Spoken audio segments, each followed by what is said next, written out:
10, las 9 en Canarias. En la cadena SER, hora 25. Aimar Bretos.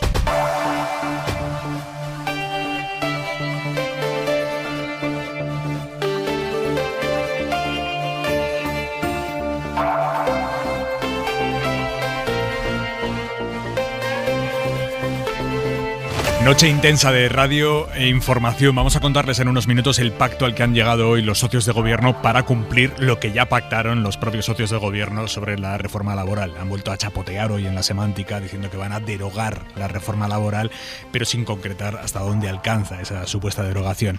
Quizá lo más novedoso de todo lo que ha pasado hoy es cómo se gestó el acuerdo, y ha sido esta mañana en una reunión a solas entre Pedro Sánchez y Yolanda Díaz. Vuelve, por tanto, el modus operandi que tenían Sánchez e Iglesias: arreglar entre los dos a ultimísima hora las fricciones que se les empezaban a ir de las manos a los negociadores de los partidos de la coalición. Donde también hay novedad, y es esta noche, es en la propuesta que les ha hecho el gobierno a los agentes sociales en otra negociación, en la de las pensiones. El gobierno propone subir las cotizaciones a la seguridad social medio punto durante 10 años para llenar la hucha de las pensiones. Ese fondo, el fondo de reserva, la hucha de las pensiones, llegó a tener 66.000 millones de euros hace 10 años, ahora está en 2.138. Se está tiritando. Y para volver a tener un colchón del que tirar cuando vengan maldadas, o ahora que se empiezan a jubilar a partir del año que viene los baby boomers, el Ministerio de José Luis Escrivá les ha propuesto a patronal y sindicatos aumentar temporalmente durante 10 años las cotizaciones a la seguridad social. A día de hoy la empresa cotiza por un 23% del salario del trabajador y el empleado entrega a la seguridad social un 4,7% de su salario. Y ahora el gobierno plantea subir estos porcentajes medio punto durante 10 años. Jordi Fábrega, última hora, buenas noches. Buenas noches. Lo que plantea Seguridad Social es una subida de cotizaciones finalista, es decir, una subida durante 10 años solo para rellenar la hucha de las pensiones, una hucha que, como dices, ahora mismo tiene unos 2.000 millones de euros. Sería una subida de cotización de un 0,5% a repartir entre empresarios y trabajadores, y que debe servir para tener un colchón suficiente que permita tener reservas en la hucha de las pensiones para afrontar la jubilación de la generación del baby boom. Es una propuesta que se seguirá debatiendo en el diálogo social. De hecho, hay una reunión programada ya para el lunes que viene, y es la primera aproximación al mecanismo de equidad intergeneracional que el gobierno tiene que negociar con los agentes sociales como segunda pata de la reforma de las pensiones. Lo vamos a analizar esta noche en hora 25 con el resto de asuntos del martes, con Carlos Cue, corresponsal político del País. Carlos, buenas noches. Hola, buenas noches, ¿qué tal? Esther Palomera, adjunta al director del diario.es. ¿Cómo estás, Esther? Hola, buenas noches, ¿qué tal, Aimar? Y el economista Ignacio Ruiz Jarabo. Muy buenas noches, Ignacio. Buenas noches. Antes, el día en 2 minutos, Marina Fernández. Bastante más ha durado el repaso que el socialista Odón Elorza le ha hecho al magistrado Enrique Arnaldo en la Comisión de Nombramientos del Congreso. Su candidatura genera desconfianza a la hora de garantizar la independencia e imparcialidad en el Tribunal Constitucional. Hablamos de sospechas de un claro partidismo político que deben ser objetivadas y, en su caso, aclaradas. En la SER hemos ido desgranando su trayectoria, que incluye una imputación por presunto soborno, conversaciones recogidas en el sumario del caso Lezo, más de 150 conferencias y cursos en FAES o 1 millón de euros en contratos de su empresa con administraciones del PP, aunque el propio Elorza, como el resto del PSOE, Unidas Podemos y el PP, claro, que es el partido que lo ha propuesto, han votado a favor de la candidatura de Enrique Arnaldo. La concentración en Igualada, Barcelona, en rechazo a la violación brutal a una menor de 16 años que sigue ingresada hasta ahora. Los Mossos d'Esquadra buscan todavía al responsable o responsables de esta agresión sexual que se produjo la madrugada del domingo al lunes. Una persona la encontró a primera hora de este Día de Todos los Santos en un polígono con politraumatismos. We have to stop the devastating loss. Dos acuerdos con un mismo horizonte, 2030, se han alcanzado hoy en la Cumbre del Clima. Uno para frenar, queremos decir, la deforestación que los firmantes, 100 países, han calificado de histórico y que defendía así el anfitrión de la cumbre, Boris Johnson. También 100 países se han unido al compromiso de Estados Unidos, escuchábamos a Joe Biden, y la Unión Europea de reducir las emisiones de metano un 30% antes de que termine esta década. La falta de oferta de microprocesadores. La pandemia está detrás de la falta de suministro de microchips que ya están notando los concesionarios. Gerardo Pérez, presidente de su patronal, no ha descartado en hora 14 que la situación pueda llevarse empleos por delante. En octubre las ventas de coches han caído un 20%. Se está obligando a todas las editoriales a planificar la producción adaptándonos a esta situación. La crisis de suministro afecta también a las editoriales, como explica Patrici Tixis de Planeta. Ha subido el precio del papel por la escasez y varias editoriales han tenido ya que retrasar sus lanzamientos. Y aunque lo ideal es mirar el buzón todos los días, a partir de ahora con más razón para los que puedan apuntarse a los viajes del Imserso. En los próximos días van a recibir una carta con información sobre las ofertas y para reservar sus plazas. Estos viajes estaban suspendidos desde el inicio de la pandemia. Y en la contra de Hora 25...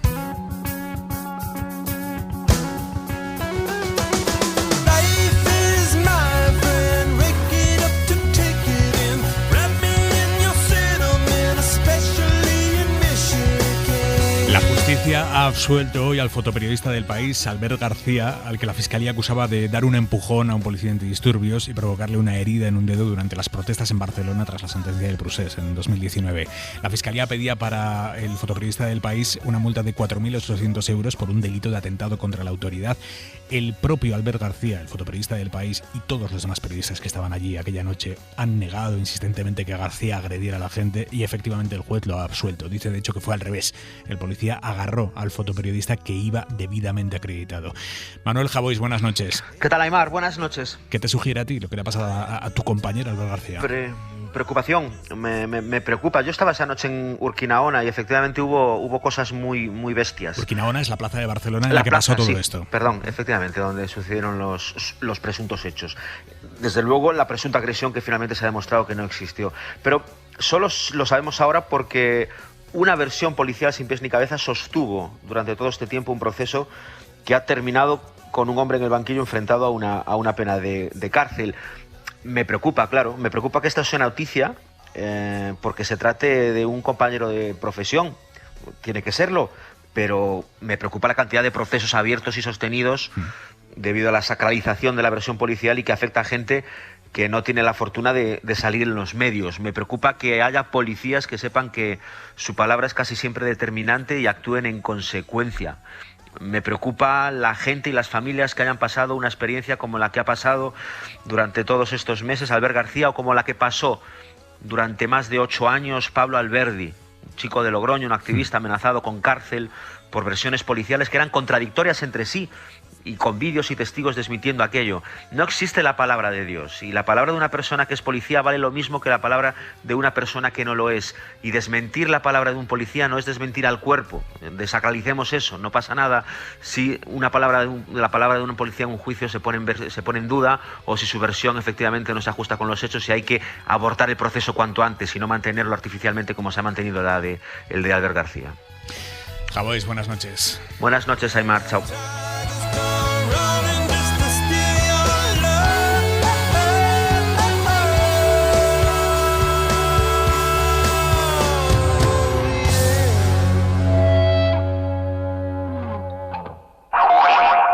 Son las 10:08 de la noche, las 9:08 en Canarias. Diego Valero, experto en pensiones, director del Global Pensions Program. Buenas noches. Buenas noches, Aimar. ¿Podemos arreglar la hucha de las pensiones con esta propuesta que ha hecho esta noche el Gobierno, subiendo la cotización a la Seguridad Social un 0,5% durante 10 años? Podemos mejorarla, desde luego. Arreglarla del todo no, porque no se trata solo de arreglar la hucha, se trata de dejar un sistema de seguridad social, un sistema de pensiones que sea sostenible en el tiempo y que nos siga pagando pensiones con las que podamos vivir después de la jubilación. Esta es una medida, pero hay más, faltan más medidas, pero esta es importante, esta es muy significativa en el sentido de que por primera vez se habla claramente de una subida de cotizaciones, que es una de las vías que se puede utilizar para reequilibrar a futuro el sistema de pensiones. ¿De cuánto estamos hablando para un trabajador medio, 20 y pico mil euros? ¿Esto al mes? ¿De cuánto estamos hablando? Hay algunos cálculos que hablan de 10 euros mes. Sí, eso hay.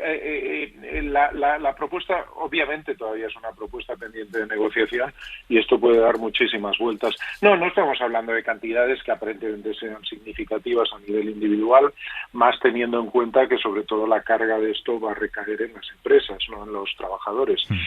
Lo que sí es cierto es que de esto que puede estar, sí, las estimaciones están entre 5 y 10 euros al mes, de incremento, y más o menos digamos que el coste o la financiación de eso es más de un 70% a cargo de la empresa y el resto a cargo del trabajador. No, digamos, en términos globales no es significativo, pero la suma de todo ello sí puede dar unas cantidades importantes para el fondo de reserva, que es quizá la peculiaridad que me gustaría destacar con respecto a esta propuesta.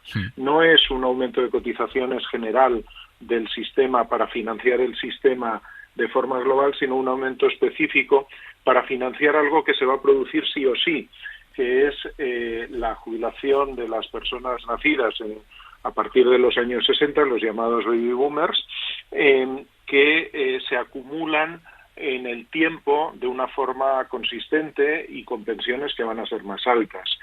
Esto sucede sobre todo porque tenemos un sistema de reparto en la seguridad social que funciona de forma tal que las personas que están trabajando pagan las pensiones de los que están retirados. La evolución demográfica en nuestro país y en todo el mundo occidental, afortunadamente, es hacia una mayor longevidad cada vez, con lo cual las personas cuando se jubilan viven mucho más tiempo. Y además nace menos gente, con lo cual se produce un desequilibrio demográfico. Ese desequilibrio demográfico se acentúa durante unos años ahora con la retirada de las personas que conforman la generación del baby boom. Y entonces eso hay que financiarlo, lógicamente. Hay que financiarlo. Y solo hay tres formas de financiarlo, que es o subir las cotizaciones, o bajar las pensiones, o que esta gente se jubile más tarde.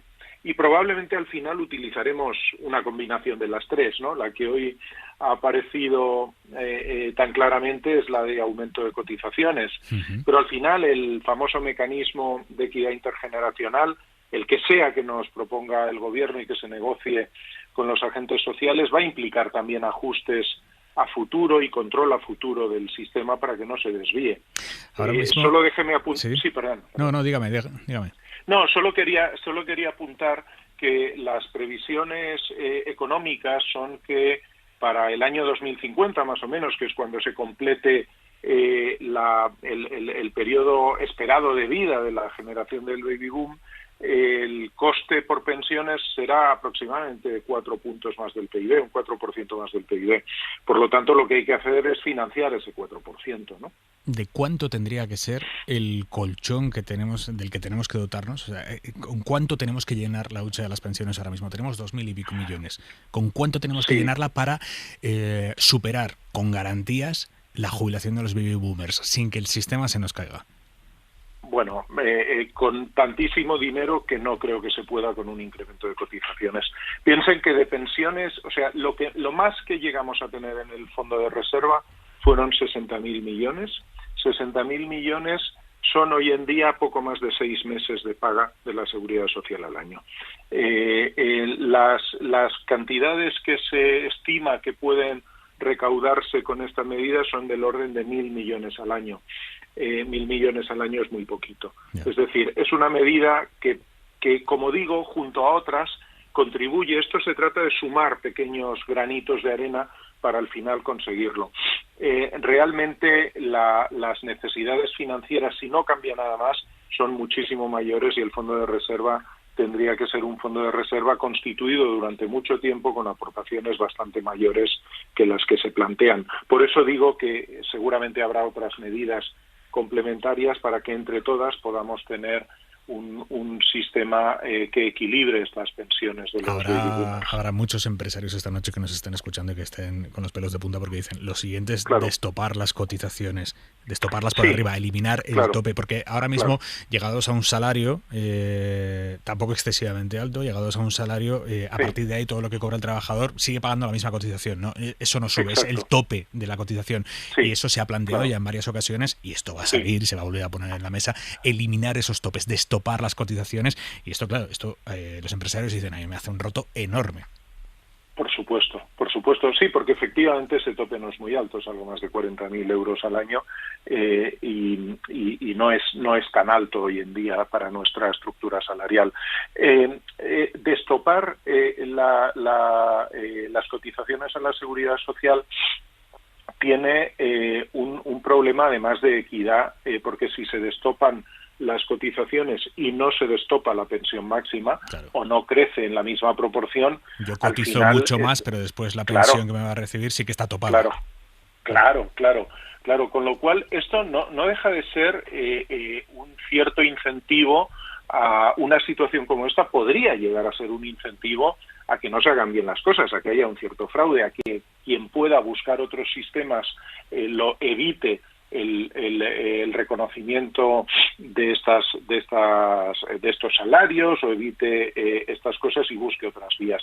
Obviamente es más difícil ahora que hace unos cuantos años, porque las medidas de control del fraude afortunadamente han mejorado muchísimo, pero evidentemente produce una situación, cualquier situación que realmente lleve a una injusticia económica y fiscal, no es sostenible en el largo plazo. No puede ser que una empresa y un trabajador, no olvidemos que el trabajador cotiza también, que tengan salarios, pues yo que sé, de 80 a 100.000 euros al año, que no son tan pocos, coticen por la totalidad, o sea, paguen un 30% entre ambos de esa cantidad, paguen 30.000 euros al año, para luego percibir una pensión que esté topada. Eso yo creo que es insostenible. O sea, una cosa es que se pueda aumentar algo controlando la pensión máxima, es decir, que haya una mayor diferencia entre la base de cotización máxima, entre lo que se paga como máximo y lo que se cobra como máximo, pero el destope absoluto me parece inviable. Diego Valero, experto en pensiones, director del Global Pensions Program, muchísimas gracias por el atraco de esta noche, porque ha sido un atraco, pero es que la actualidad es así. Hemos conocido la realidad y necesitábamos un poco de luz. Un gusto, Aimar, un placer. Muy buenas noches y gracias. Gracias, señor Valero. Ignacio, ¿cómo lo ves tú?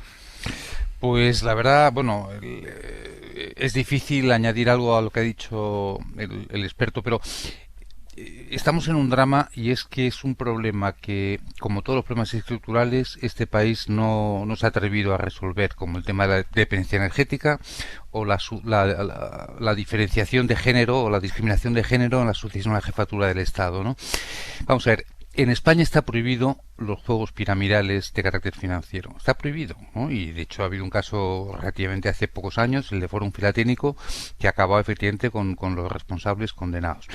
Y sin embargo, a todos los españoles se nos ha obligado desde siempre a participar en un juego piramidal, que es el sistema de pensiones públicas, ¿no? Y de aquellos barros vienen estos lodos.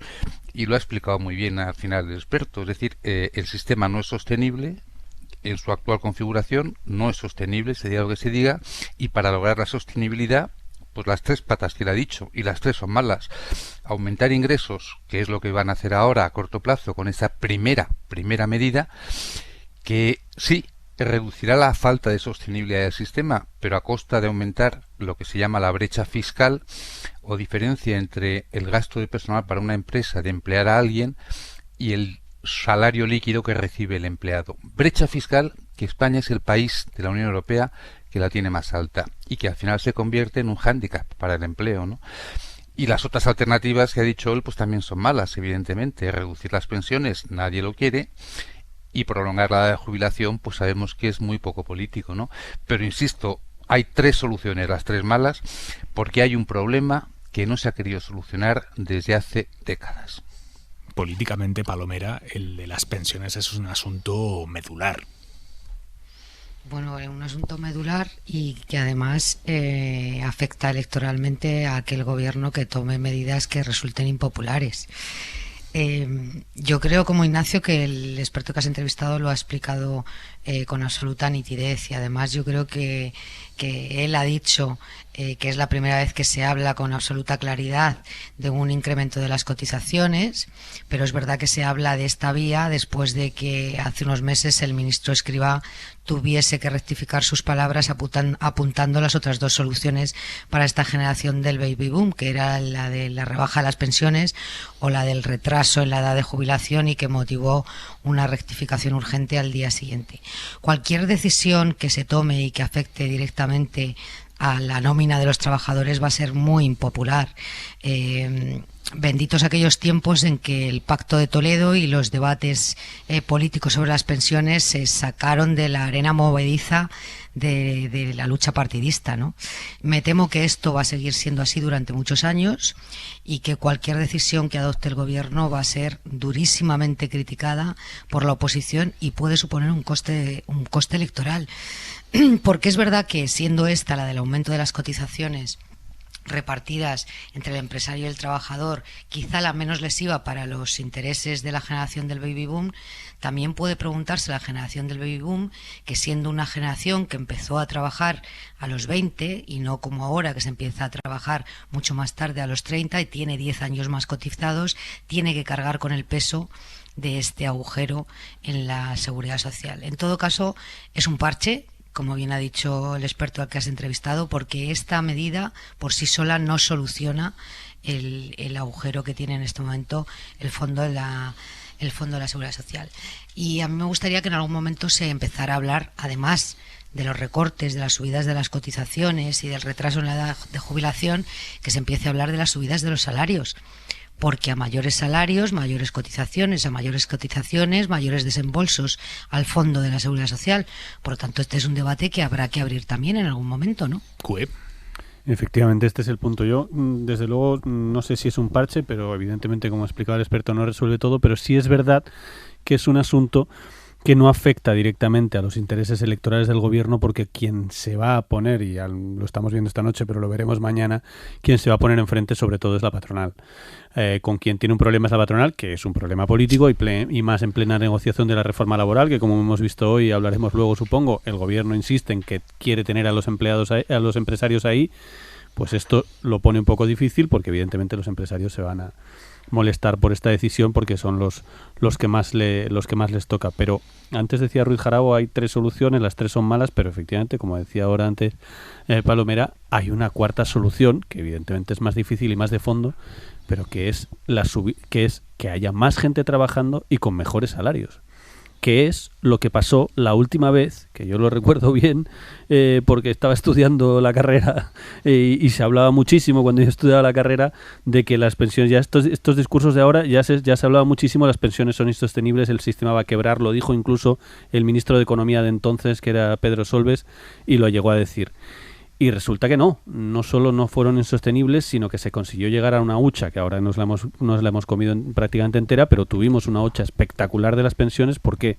Porque entró muchísima gente a trabajar, 20 millones, ahora hemos vuelto a la cifra de 20 millones que no estábamos hace muchos años, 20 millones de personas trabajando y los salarios iban relativamente subiendo hasta que vino la crisis de 2008 y desde la crisis de 2008, entre otras cosas por la reforma laboral y también por la crisis obviamente, los salarios han ido destrozándose, sobre todo en una generación que es la generación que necesariamente tiene que pagar estas pensiones, las pensiones del baby boom, de la misma manera que nosotros que estamos aquí hablando ahora estamos pagando las pensiones de nuestros padres o de nuestros abuelos, en fin, de la generación que está jubilada ahora, pues la siguiente generación a la nuestra, que es la que está sufriendo con más gravedad los efectos de la reforma laboral y de una economía precarizada y con unos salarios y contratos de un mes y todo lo que eso implica para la persona que trabaja y que no se puede independizar, todo lo que sabemos, pero lo que eso implica para el sistema, que cotiza muy poco. Una medida como la que ha tomado el gobierno y que yo creo que va a seguir tomando, como la subida del salario, lo decía el otro día la ministra de Hacienda, y es verdad, la subida del salario mínimo, con todo lo polémica que fue, aparte de tener unos beneficios evidentes para el que tenía un salario de 700 y pico euros y ahora lo tiene 950, además provoca mayores cotizaciones, mayores ingresos fiscales, en fin, es que subir el salario no solo está bien para el que lo tiene, no solo es justo y necesario, sino es que además provoca unas consecuencias clarísimas en la economía, con lo cual al final todos los caminos conducen a Roma, que es la reforma laboral, ¿no? Bueno, pues sigamos nuestro camino hacia la reforma laboral ante la incomparecencia de Palomera y Ruiz Jarabo. No, pues mira... No creo que esté de acuerdo con lo que ya he dicho. Ya un matiz solo. Acertaba Pedro Solbes respecto a que no eran sostenibles, ¿no? Porque efectivamente... Lo decía en el 93, Ruiz Jarabo. Pero acertaba. Hombre, en algún momento... Por cierto, tienes que aclarar que era el primer mandato de Pedro Solbes, es que Carlos aquí Cue se ha tirado el triple, ha dicho, yo estaba en la universidad. era ministro de Economía, a mí me deja perpleja. No, en el 93 Solbes era ministro de Agricultura, Pesca y Alimentación del 91 al 93. Sí, y después no fue Solbes quien le dijo aquello. Fue ministro Pues entonces, de Economía y tú ahí ya no estabas en la carrera. Bueno, entonces me he equivocado yo de tiempos, pero te garantizo que desde los años 90 se viene diciendo que no son sostenibles las pensiones. Pero vamos a ver, el tema es lo siguiente. Claro que efectivamente también lo ha dicho Valero, ¿no? Tenemos un sistema, el de reparto, que hace que dependa mucho del mercado laboral, y entonces en los momentos álgidos, en los momentos punta del mercado laboral, entran más ingresos a la seguridad social, sin duda alguna, ¿no? Pero bastaba con mirar hace 20 años, o cuando lo hiciera Solbes, la pirámide de la población española, para ver que efectivamente, al margen de esos momentos punta, con carácter tendencial, el sistema de reparto hacía insostenible al sistema público de pensiones, ¿no? Si solamente dependiera del mercado laboral, bien, pero es que depende también, y lo ha dicho él, de la demografía. Y ahí, hace 20 años, la demografía se conoce con perspectiva, ¿no? Con mucha perspectiva. Y claro, hace 20 años ya se sabía los que se iban a jubilar dentro de 4, y dentro de 8, y dentro de 10, y eso, y se veía los que estaban naciendo, y por tanto los que se iban a incorporar al mercado de trabajo como cotizantes. Y cualquiera, efectivamente, con los datos de esperanza media de vida, sabía que era imposible que el sistema de reparto siguiera funcionando, ¿no? O sea que yo creo que Solbes acertaba, ¿no? Bueno, vamos a ver. Estoy aquí. Sí, tengo aquí a Cue picadísimo. Estoy indignado. Está buscando en Google cualquier resultado que le dé la razón. Solbes advierte a quienes ahora rondan los 40 años que pueden tener problemas futuros con su pensión. 1994. Sí, no 1994, por favor. Bueno, que me acuerdo. Aclararemos esto. Sobre el mercado de trabajo. Mañana, por primera vez, a la negociación sobre la reforma laboral, a la negociación con patronal y sindicatos, va a acudir el gobierno con 3 representantes. Se suman los representantes de ministerios del PSOE. Al secretario de Estado de Trabajo, mano derecha de Yolanda Díaz, que es quien negociaba hasta ahora en solitario con patronal y sindicatos. Al secretario general de Trabajo, mañana se suman directores generales de Economía y Seguridad Social. Hoy, en la reunión previa, presidida por Pedro Sánchez y a la que han asistido Nadia Calviño y Yolanda Díaz, en esa reunión el acuerdo al que se ha llegado ha sido una declaración de intenciones con doble pata. Primero, prometer la derogación de la reforma laboral del PP, y lo de la terminología tinos aquel, y lo vamos a analizar ahora, pero hay una segunda pata que quizás sea la que menos atención se le ha prestado hoy, pero la de mayor calado, y es que el gobierno se compromete a buscar un acuerdo con todas las partes, justo y equilibrado. Esa frase es fundamental, es un mensaje claro a la patronal que venía difundiendo que tal y como iban las negociaciones con el Ministerio de Trabajo, pues temían que la derivada de esa negociación cristalizara en un acuerdo imposible de asumir para ellos, la patronal. Y hoy el gobierno se compromete a buscar un acuerdo con todas las partes justo y equilibrado. Esa frase es mollar. Nieves Goicoechea. Se ha sellado la paz porque se cumple lo pactado en el acuerdo de la coalición del año 2019, que establecía la derogación de la reforma laboral, pero ese acuerdo no entraba en muchos de los detalles que sí ha avanzado el Ministerio de Trabajo con los agentes sociales durante los últimos meses. Y es ahí donde algunas fuentes del Ejecutivo ponen ahora el acento. Hemos vendido la piel del oso y ahora toca cerrar el acuerdo, dice una fuente, que advierte que todavía habrá curvas porque Pedro Sánchez se niega a desmontar todos los aspectos negativos de la reforma laboral de Rajoy del año 2012. El presidente no quiere concretar, dicen estas fuentes, que creen que aún así Pedro Sánchez no tiene otra alternativa porque los sindicatos están alineados con Yolanda Díaz y la patronal no va a cambiar de posición. Pedro Sánchez tendrá que aceptar avances ambiciosos en la reforma laboral o asumir el coste político que supone ante su elector más progresista, concluyen las personas consultadas. En el lado socialista se evita la semántica de la derogación sí o no y se defiende la modernización del sistema laboral y la necesidad de contar con todas las opiniones en esta recta final de la negociación. La conclusión de la Moncloa es que la sangre no ha llegado al río. Sobre la semántica de la derogación, los dos socios de gobierno reconocen desde el principio de la legislatura, lo reconocen no tanto en los mítines, pero sí en privado y en algunas entrevistas en las que se les pregunta explícitamente por ello, reconocen que derogación como tal de la reforma laboral del PP no puede haber, porque España se quedaría sin una legislación laboral, o en todo caso volveríamos a la de 2011, y los problemas que tenemos hoy no son los de 2011, que derogación como tal no puede haber, que lo que puede haber es una sustitución de los puntos más lesivos de la reforma laboral del gobierno de Rajoy, los puntos más lesivos para los trabajadores. Pero hoy ha reaparecido en los documentos ese concepto fetiche y políticamente tan sexy de la derogación de la reforma laboral. Es el Guadiana del concepto de derogar, que va apareciendo de veces sí, a veces no. Javier Carrera. ¿Qué tal, Aymar? Buenas noches. Ha sido un debate recurrente prácticamente desde el primer día. El verbo derogar, su alcance, sus matices que han ido yendo y viniendo. Ya en 2014 el propio Sánchez, al ganar las primarias, adquiría el compromiso. Lo primero que hará el PSOE será derogar la reforma laboral de Rajoy. Eso se leía en aquella nota de prensa, un postulado que repetiría en uno de los debates electorales de 2015. Nosotros lo que vamos a hacer es derogar su reforma laboral. El tiempo pasó, Sánchez acabó en Moncloa en 2018 y ya entonces en el acuerdo de presupuestos con Podemos se hablaba solo de los aspectos más lesivos, pero en aquella época una casi desconocida Yolanda Díaz pedía ir más allá. Ministra, si usted quiere, sí puede derogar las reformas laborales. No hubo presupuestos, las elecciones se repitieron y Sánchez se mantenía en aquellas palabras. Derogaremos los aspectos más lesivos de la reforma laboral. Mientras en Podemos querían derogar también la de 2010. Finalmente el acuerdo entre PSOE y Unidas Podemos llegó a un punto medio. Derogaremos la reforma laboral, recuperaremos los derechos arrebatados en 2012, dice el acuerdo de gobierno, pero aún había matices. Poco después, en una entrevista en El País, Yolanda Díaz aclaraba que técnicamente no era posible derogar como tal. El desmontaje de los aspectos y lo que creo que es la joya de la corona, que es la reformulación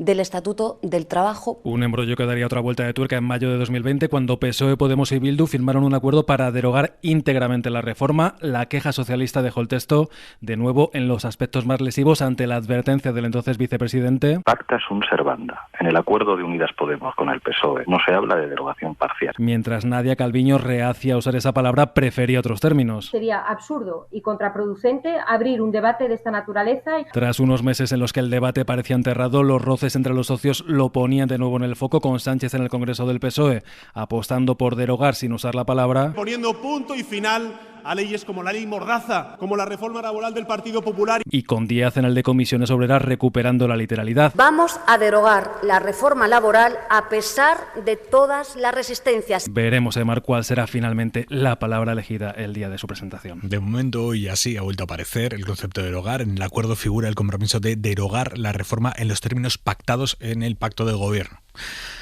¿Qué hay aquí detrás, Cue? ¿Es solo semántica? ¿Hay trasfondo? ¿Qué es esto? No, yo sí creo que hay un trasfondo político detrás de la palabra derogar. Creo que es un poco absurdo que sea así, pero es así, y es así desde hace un montón de tiempo, porque lo importante y lo que va a afectar a todas las personas que nos están escuchando, y a ti, y a mí, y a todos los que somos trabajadores, lo que va a afectar es cómo queda el texto de la reforma laboral. Da igual si lo llamen derogar o no lo llamen derogar. Va a ser claramente, yo creo que después de lo que hemos visto hoy, creo que el compromiso político de fondo que sale hoy es: ¿esta reforma es en serio? Creo que el mensaje político de ese comunicado tan difícil de pactar, que han estado un montón de horas porque unos querían meter un párrafo, otros otro, pero lo que queda, el resumen de ese comunicado desde el punto de vista político es: esto es una reforma en serio, va a ser una reforma profunda, y ahora se van a poner a discutir la letra pequeña, que es donde está la clave, porque además es que sabemos lo que son las legislaciones laborales. Las legislaciones laborales siempre acaban en conflictos y acaban en tribunales. Y un tribunal te da la razón o no en una discusión laboral, te han despedido, en fin, en ERES, en situaciones muy complicadas, en función de lo que ponía en la reforma laboral. Los empresarios pueden hacer según qué cosas en situaciones de dificultad en función de lo que pone la reforma laboral, con lo cual es clave la letra pequeña. Esa es la que están discutiendo. Esta tarde ha habido una reunión de varias horas y va a haber muchísimas más reuniones en el próximo mes. Desgraciadamente creo que no nos enteraremos de la mayoría de lo que se discuta ahí hasta el final, pero se va a discutir mucho. Pero yo creo que hoy, creo que es importante, además ha habido esta mañana un desayuno entre Yolanda Díaz y Pedro Sánchez en la Moncloa, un discreto, donde se ha empezado a cerrar esto. De hecho, luego ha sido todo muy fácil y muy rápido, que nos ha llamado la atención. El comunicado claramente estaba ya bastante fraguado. Ellos dos creo que lo han terminado de rematar el concepto, pero yo creo que lo que sale de la reunión es eso: esta reforma va en serio, vamos a ver qué se cambia, pero no es una reformita. Creo que es impensable que después de lo que se han comprometido hoy, después de lo que han firmado en un comunicado, dentro de un mes vayamos a tener una reformita con dos cositas. Os doy la palabra ahora mismo, Palomera Ruiz Jarabo. Seguimos en Hora 25.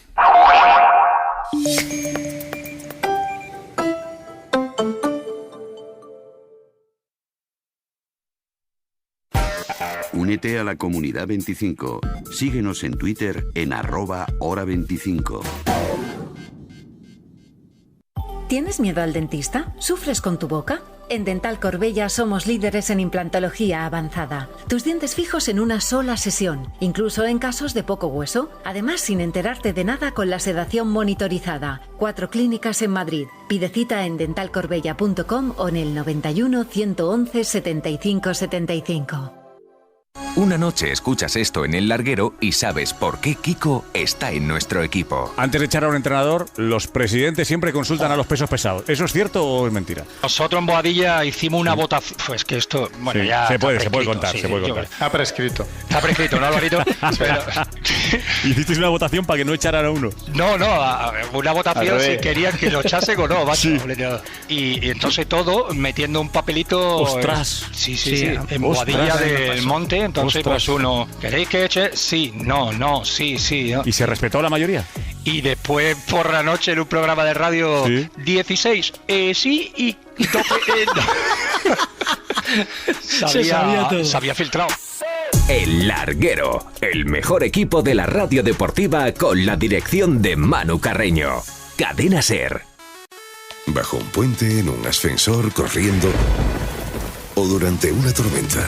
Con la app de la cadena SER nunca dejarás de estar conectado. Y en la SER les vamos a acompañar en esta noche fría. Pase lo que pase. App de la cadena SER, adaptada a ti. En Instituto Médico Dermatológico lo sabemos todo sobre salud capilar. 20 años de experiencia en solucionar problemas capilares. Diagnóstico y primera consulta gratuita. IMD, tu salud capilar en manos de profesionales.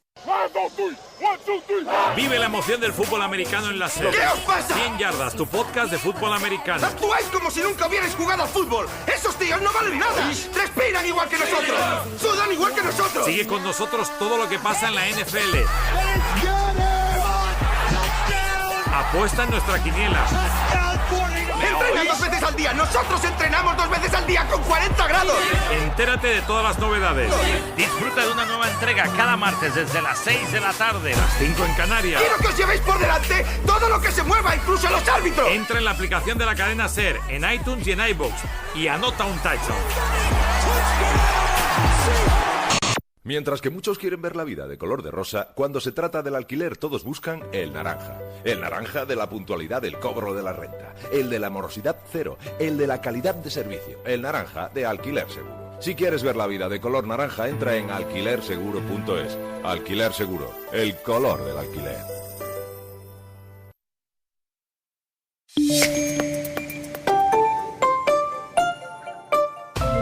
Hora 25. Aimar Bretos. Esther, tu análisis sobre el acuerdo al que han llegado hoy las dos partes del gobierno de coalición, las dos alas del gobierno de coalición acerca de la reforma laboral, el acuerdo para derogar la reforma laboral tal y como se acordó en su día en el acuerdo de gobierno.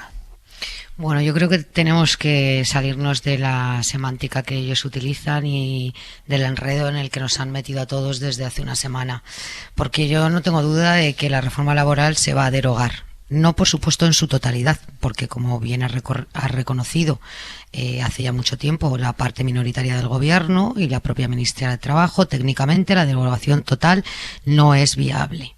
De hecho, ya se ha derogado una parte de la reforma laboral aprobada por Mariano Rajoy, que era la que permitía los despidos tras la acumulación de bajas por enfermedad. Eso ya está derogado. Por lo tanto, yo creo que el alcance de la derogación es amplio. Pero también creo que con este apaño que han hecho esta mañana, que no lo han hecho esta mañana, sino que venía cerrado del fin de semana de múltiples reuniones que ha habido a varias bandas durante el fin de semana, el gobierno o la parte socialista del gobierno persigue 3 objetivos. 1, no dejar sola a Yolanda Díaz durante la negociación de la derogación o la modificación o el punto y final de la reforma laboral. Esto era un objetivo que se había marcado el Partido Socialista y el presidente del Gobierno, y creo que queda claro después de la zapatiesta a la que hemos asistido que la ministra de Trabajo no va a ir en solitario a negociar la derogación de la reforma laboral ni con los sindicatos ni con los empresarios. El segundo objetivo, desde mi punto de vista, es un mensaje a los empresarios cuando dice que la derogación o el nuevo marco de relaciones laborales que persigue el Gobierno será justo y equilibrado. Yo creo que es un mensaje dirigido a los empresarios, ya que el Gobierno, aunque cree que es muy complicado, quiere atraer al consenso a la patronal. Y un tercer mensaje o tercer objetivo, que no es menor desde mi punto de vista, y no es casual que en ese comunicado que han hecho público hoy haya 3 menciones explícitas a la Comisión Europea. Para el Partido Socialista es muy importante que este asunto no suba el ruido o los decibelios del ruido sobre este asunto, puesto que en Bruselas están vigilantes y porque además hay una oposición en España que cada 2 días está en Bruselas pataleando y desacreditando cualquier iniciativa que tenga que ver con este gobierno, bien sea de la reforma laboral, de los fondos europeos o de los presupuestos generales del Estado. Por lo tanto, es un mensaje claro que el gobierno quiere mandar también a la Comisión Europea. Es decir, no se va a salir el gobierno del marco de lo que haya enviado ya a Bruselas. Por lo tanto, yo creo que esos 3 objetivos que se había fijado la parte socialista del gobierno los ha cumplido clarísimamente. Luego, el que cada uno intente apuntarse los tantos que quiera, pues yo creo que a tenor de las declaraciones a las que hemos asistido en off y en on a lo largo de la tarde o del día y la tarde de hoy, nos queda bastante claro que hay lecturas de parte. Porque aquí, quiero decir, no hay ni ganadores ni perdedores. Hay un gobierno donde había diferencias de criterio y sobre todo diferencias sobre si tenía que haber solamente un ministerio encargado de este asunto que, como tú bien has dicho, Aymar, es nuclear para el gobierno en su conjunto. Ignacio. Sí, bueno, 3 cosas, ¿no? Una, yo creo que hoy se ha infringido, a mi opinión, de forma innecesaria una derrota a Nadia Calviño, ¿no? Cómo ha sido la puesta en escena, ¿no?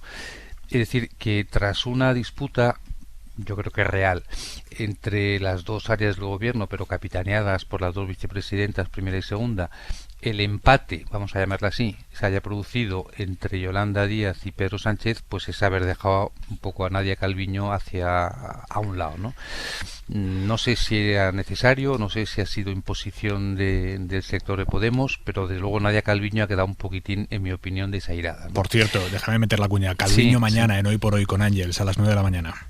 Hombre, pues va a ser interesante escucharla. Muy interesante. Sí, señor. Para desmentirte, Ignacio. ¿Qué va a hacer la mujer? Desairada. ¿Qué va a hacer la mujer? Segundo tema, el tema semántico.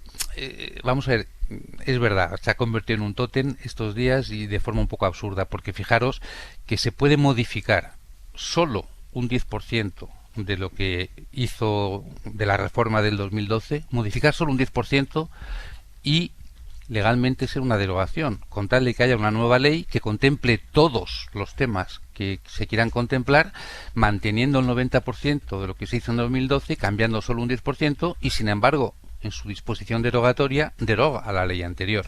Y sin embargo, sin derogar la ley anterior, mediante modificaciones parciales, podría cambiarse el 90% y solamente dejar subsistente un 10%. Por tanto, lo de la derogación, en definitiva, y lo habéis dicho bien, es un tótem absurdo que se han montado como tantas veces nuestros políticos, pero es importante que quien había levantado la bandera estos últimos semanas, meses, era Yolanda Díaz, y bueno, y en ese sentido se le ha dado esa no sé si llamarle victoria, ¿no? Pero se le ha dado esa satisfacción.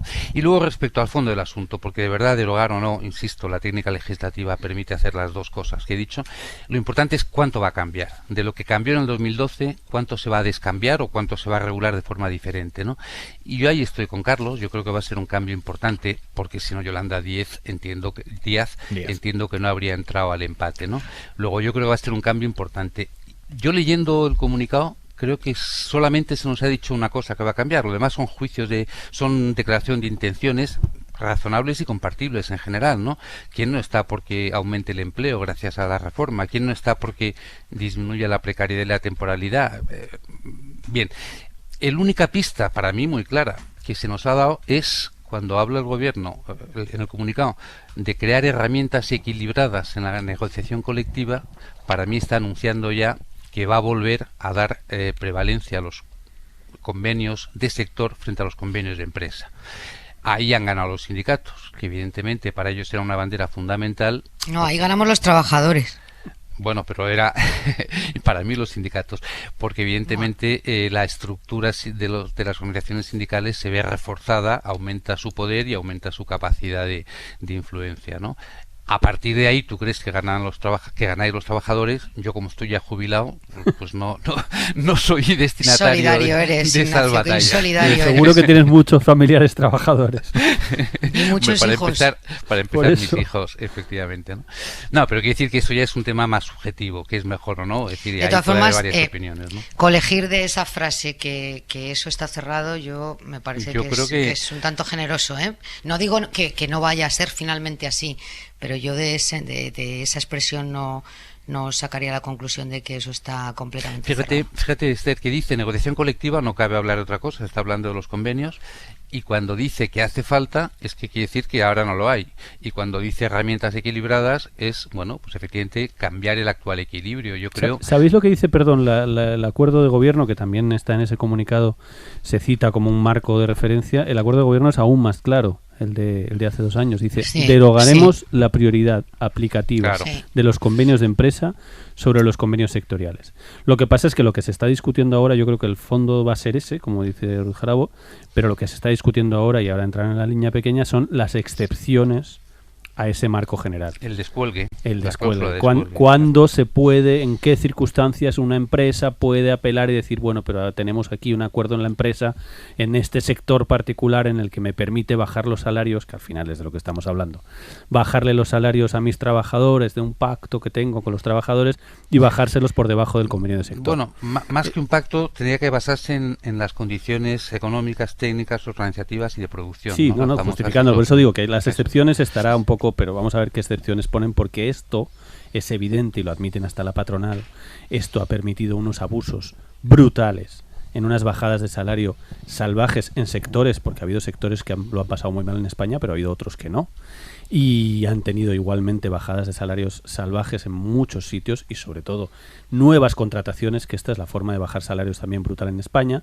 Contrato a gente nueva con condiciones nuevas y nunca van a cobrar, esos chavales de 22 años, nunca van a cobrar lo que cobraron sus mayores cuando tenían 22 años. Estamos hablando de la reforma laboral, pero hay otra ley económica que ha marcado la relación entre socios en los últimos meses, hasta que ya la semana pasada ha terminado de parir la ley de vivienda.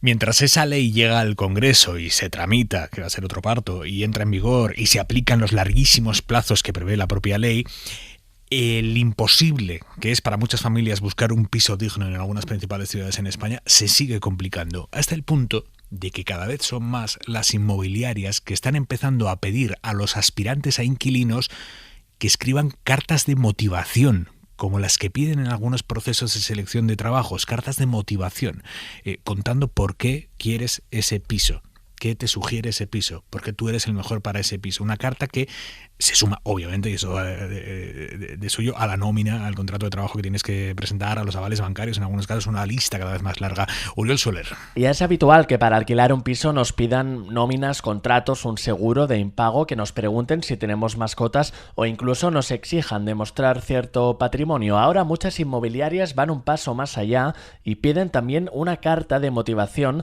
a los posibles inquilinos, igual que hacen las empresas con los aspirantes a un puesto de trabajo. Nos dijeron que era un piso muy demandado y que entraríamos en una especie de competición para obtenerlo, y nos recomendaron que escribiéramos una carta de motivación contando quiénes éramos, qué estudiábamos y que nos presentáramos.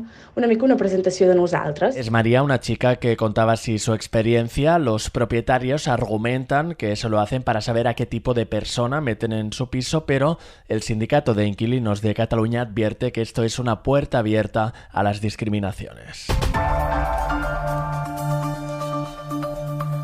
Y algo más sobre el mercado laboral. Cada año, después de la temporada de verano, miles de bomberos forestales de toda España se enfrentan a la misma situación, que es el desempleo. Bomberos que son contratados de forma eventual por entidades públicas, por administraciones, para la época de alto riesgo de incendios, y que después, ya cuando llega el otoño y supuestamente se va ese peligro, ellos se van a la calle hasta el verano siguiente, que vuelven o no a ser contratados.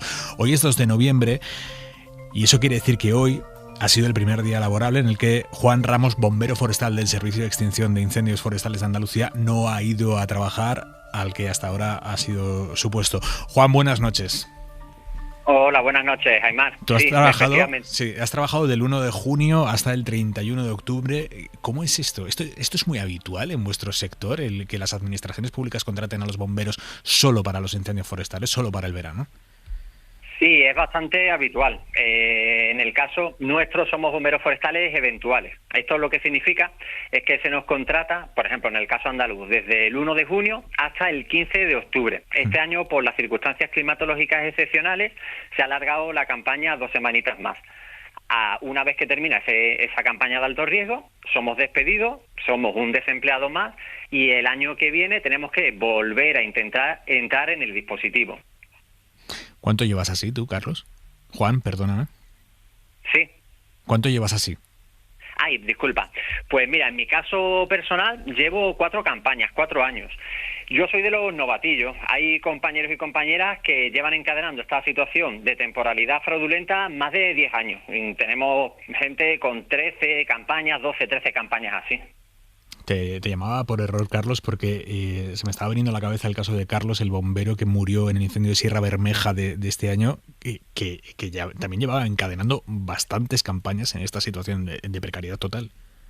Sí, Carlos llevaba 6 años así. Era una persona ya con una edad de 44 años, con 2 hijas, en un trabajo que te juegas la vida literalmente, que en su caso, pues tristemente, se lo ha llevado. Y es una situación, pues, sinceramente, que a nosotros nos llena de indignación. Y os llena de indignación porque yo siempre os escucho a los bomberos decir, en verano apagamos los incendios, pero cuando de verdad se apagan es en invierno, cuando se evitan los incendios del verano que viene es en la campaña de invierno. Te hago una pequeña corrección. No es tanto que se eviten los incendios, ¿sí? O sea, el número de incendios va a ser básicamente el mismo, pero esas labores preventivas, esa gestión forestal preventiva, lo que nos permite es crear zonas de oportunidad para atacar esos incendios, lo que nos permite que la gravedad de esos incendios, que la extensión de esos incendios sean menores, para que todo el mundo nos pueda entender. Por ejemplo, una faja o una zona cortafuegos. Es una zona en la que nosotros nos apoyamos para atacar el incendio en ese punto y pararlo ahí. El hecho de que no estemos en invierno debilita las labores preventivas. Por ejemplo, el dispositivo Infocan Andalucía queda semidesmontado, esas labores preventivas se debilitan y eso evidentemente nos lo pone mucho más difícil cuando llegan los incendios del verano. Pero ¿y esto siempre ha sido así? Esta precariedad total, esta temporalidad tan alta entre los bomberos. Pues Aimar, sí y no. Por ejemplo, en Andalucía siempre ha habido un porcentaje de la plantilla que han sido eventuales como lo soy yo ahora mismo. El cambio es que, por ejemplo, en los últimos 15 años la tasa de temporalidad se ha multiplicado por más de 10. Hace unos 15 años no llegaban a 100 bomberos forestales eventuales en Andalucía y ahora mismo, con distintas formas de contratación temporal, hay más de 1000 personas aquí.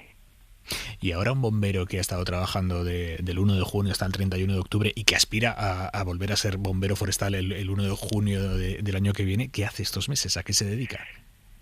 Bueno, yo hago siempre una broma y es que en el verano somos bomberos forestales y en invierno somos malabaristas, porque tenemos que sobrevivir, lógicamente, cada cual se busca un poco el pan como puede, pues ahí quien se va a trabajar a un bar, quien va a Los Olivos y además tenemos que preparar nuestra candidatura para el año siguiente. Esto significa, por ejemplo, para intentar tener más puntos en la bolsa de empleo, pues hacer formación. Yo en mi caso, que tengo 33 años, este año estoy de vuelta al instituto para formarme y además preparar las pruebas físicas, que nosotros como cada año somos despedidos y cada año tenemos que volver a entrar otra vez en el dispositivo, cada año tenemos que superar esas pruebas físicas. Entonces también usamos ese tiempo para preparar esas pruebas. Hay gente que se va a ser agricultora, al campo, al olivo. Una persona que lleva todo el año dejándose la espalda en el campo, después llega igual que quien no lo ha hecho así a la campaña de verano, a apagar los incendios. Bueno, evidentemente no. Mira, es como si hiciéramos una comparación con un jugador de fútbol. Al final, el empleo de bombero forestal es un empleo físicamente muy, muy exigente. Entrar en un incendio forestal es una situación extrema. La particularidad nuestra es que entramos directamente a la campaña de alto riesgo. Es como si al jugador, el equipo de fútbol, lo contrata el día de la primera jornada de liga. ¿Cuál es la diferencia? Que nosotros no nos estamos jugando 3 puntos. Aquí lo que nos estamos jugando es, en primer lugar, nuestra propia vida. Segundo, la operatividad del dispositivo contra incendios. Y tercero, la seguridad de la población del medio rural que se puede ver afectada por esos incendios forestales. Pero tú entiendes cuando las autoridades dicen es que es que nuestra necesidad real de bomberos forestales es que es en verano. Es que para eso están estas figuras legales, laborales de temporalidad. Es que yo los necesito en verano y no tanto en invierno.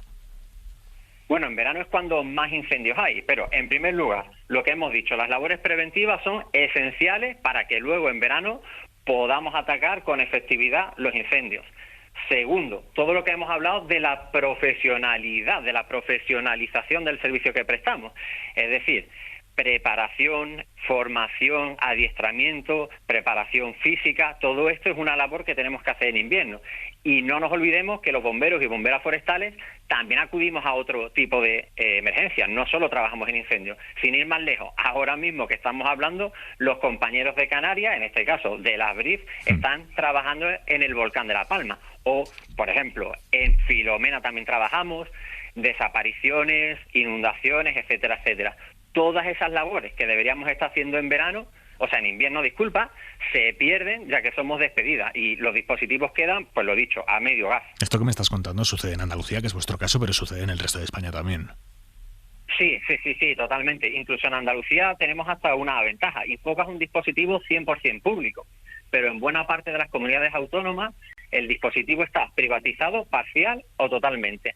Esto lo que significa, cuando una empresa privada entra a gestionar un servicio público, lo hace, como es normal, con afán de lucro. Ese beneficio que ellos buscan conseguir solo se puede hacer rebajando costes, ya sea costes laborales, es decir, precarizando el empleo, rebajando la inversión en materiales, en equipos. O sea que en nuestro caso, en un sentido, incluso tenemos mejores condiciones que muchos otros compañeros y compañeras a lo largo de todo el Estado. ¿En qué comunidades se están dando los casos más sangrantes de un servicio absolutamente privatizado y guiado por el interés de ingreso de la propia empresa? Pues mira, nosotros mañana en Andalucía nos movilizamos, pero en estos meses y en estas últimas semanas ha habido movilizaciones en Valencia, en Castilla y León, en Extremadura, en Aragón. Es que prácticamente te podría decir casi todas las comunidades. Esa es la triste realidad que vivimos. Juan Ramos, muchísimas gracias y mucha suerte. A ti, Aymar, muchísimas gracias por darnos voz.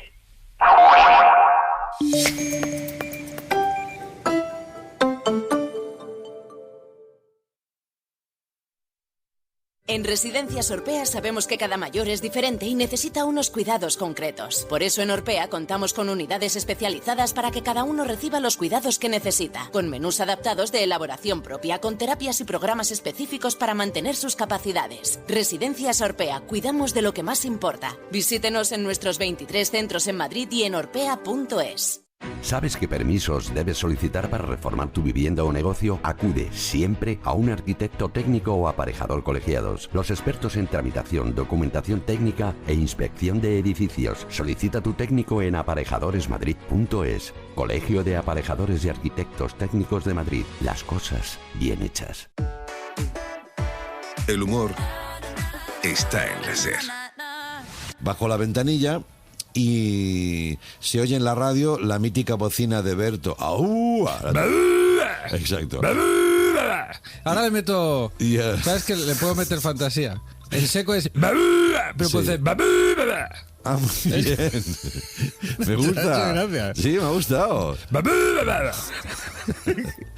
Ahora me hace gracia esta mierda. Fíjate. Es como un frenazo, ¿te has fijado? Mira, mira. Cuidado que está la goma flojo. Cadena SER, la radio con mejor humor. Mientras que muchos quieren ver la vida de color de rosa, cuando se trata del alquiler todos buscan el naranja. El naranja de la puntualidad del cobro de la renta, el de la morosidad cero, el de la calidad de servicio, el naranja de Alquiler Seguro. Si quieres ver la vida de color naranja, entra en alquilerseguro.es. Alquiler Seguro, el color del alquiler. Cadena SER, la fuerza de la voz.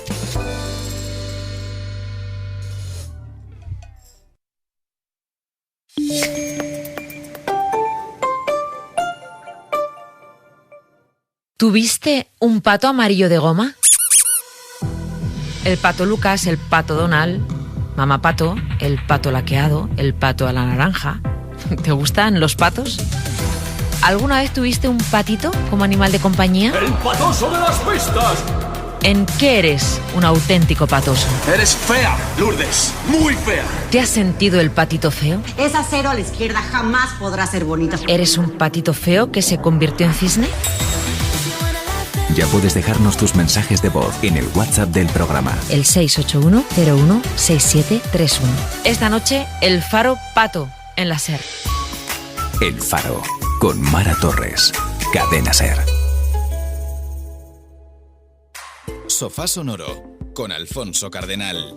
Hay amigos que te cambian la vida. La de Paul Simon cambió gracias a la cantante H. Berg, que le dejó una cinta de un grupo sudafricano llamado The Bojobo Boys. Esa cinta obsesionó de tal modo al compositor que hizo las maletas, cogió un vuelo a Sudáfrica y grabó Graceland. Music. Para mí la música es lo más cercano a la religión. Y si se utiliza del modo correcto puede enseñar y juntar a la gente y encontrar soluciones a los problemas. Y Graceland consiguió todo eso. En la madrugada del sábado al domingo a las 2:30, Sofá Sonoro con Alfonso Cardenal. Y siempre que quieras, en SER Podcast. Vayas donde vayas, Cadena SER.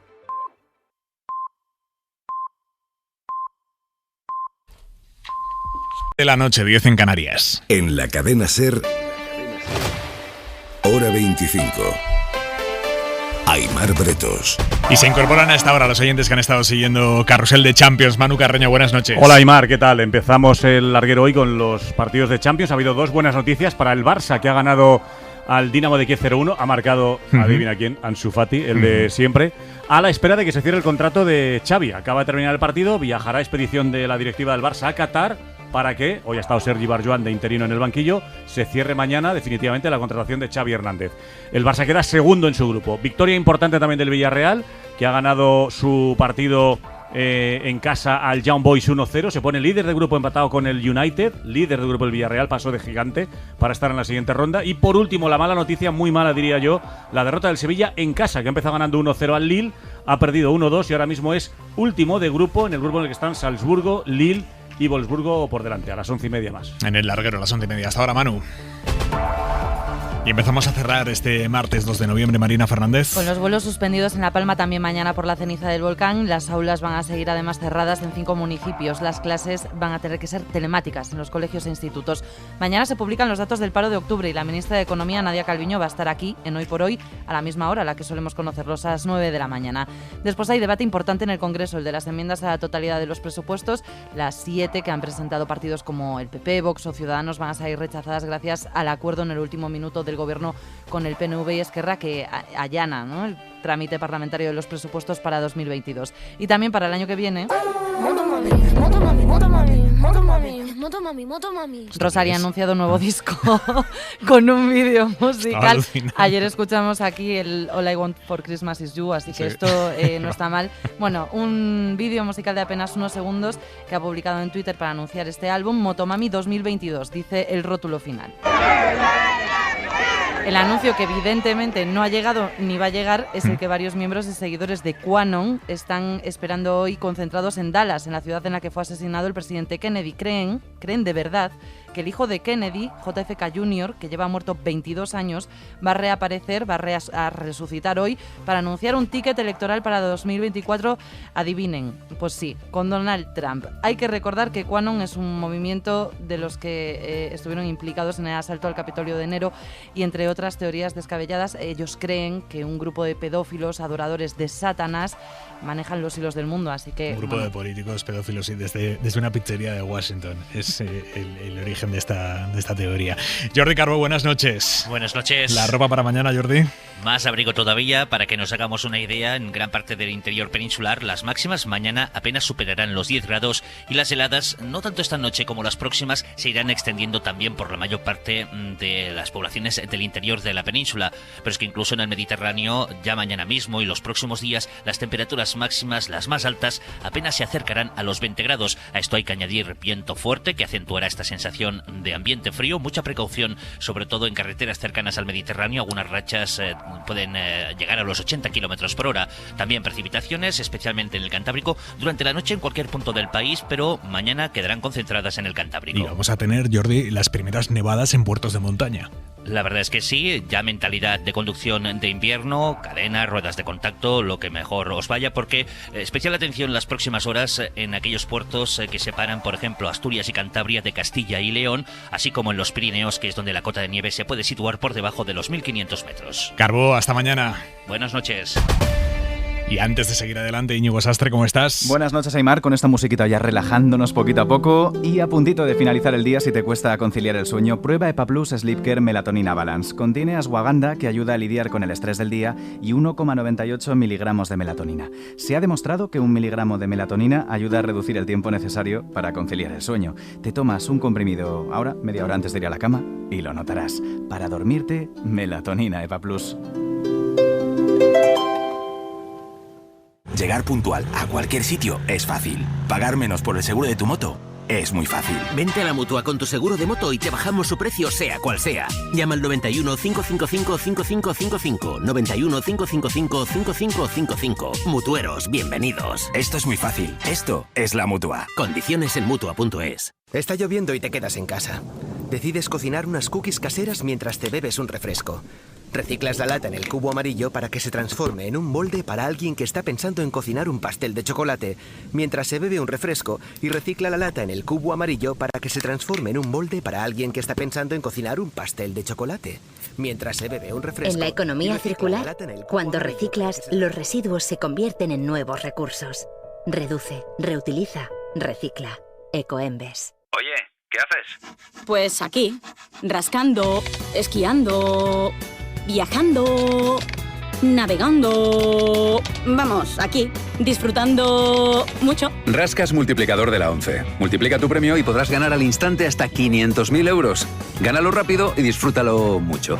Rascas multiplicador de la ONCE. Estrenando casa. ONCE. Cuando juegas tú, jugamos todos. Juega responsablemente y solo si eres mayor de edad.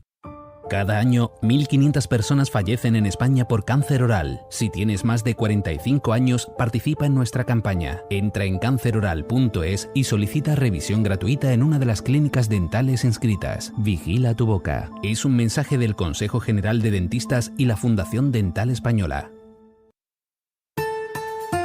Hora 25. Aimar Bretos.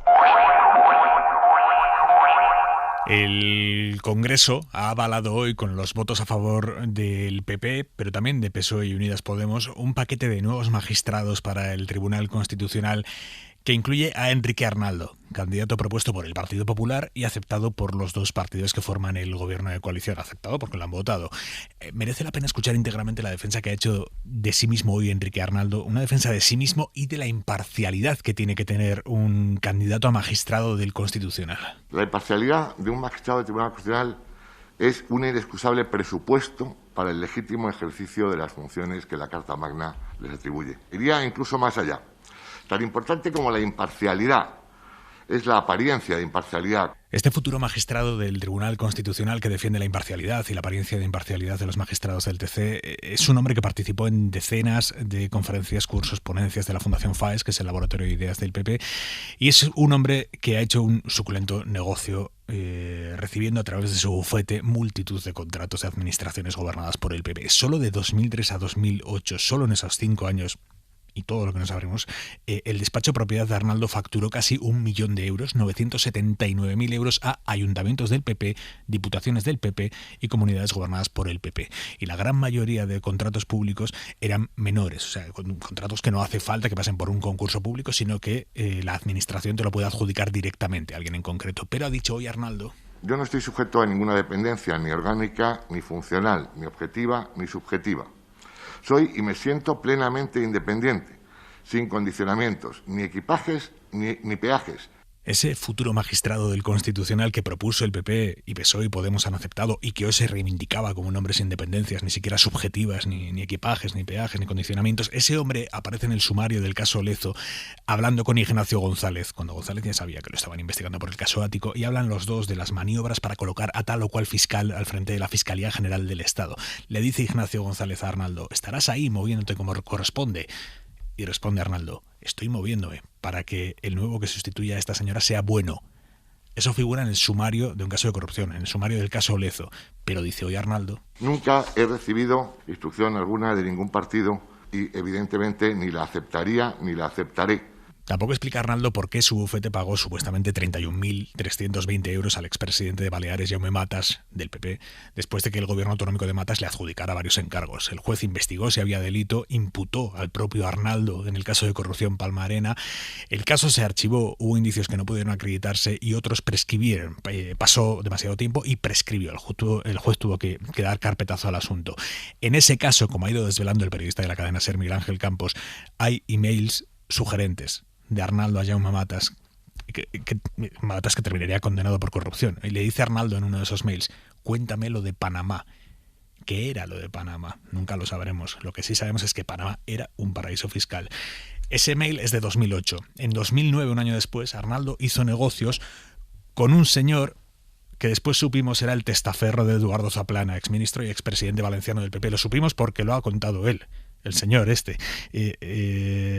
Arnaldo firmó un convenio con Fernando Bellot, que es un abogado uruguayo especializado en la creación de sociedades offshore, y como decimos, él, con el tiempo, ha reconocido ante la justicia ser testaferro de Eduardo Zaplana. Pero dice hoy Arnaldo: no soy más digno que ninguno de ustedes, pero tampoco menos.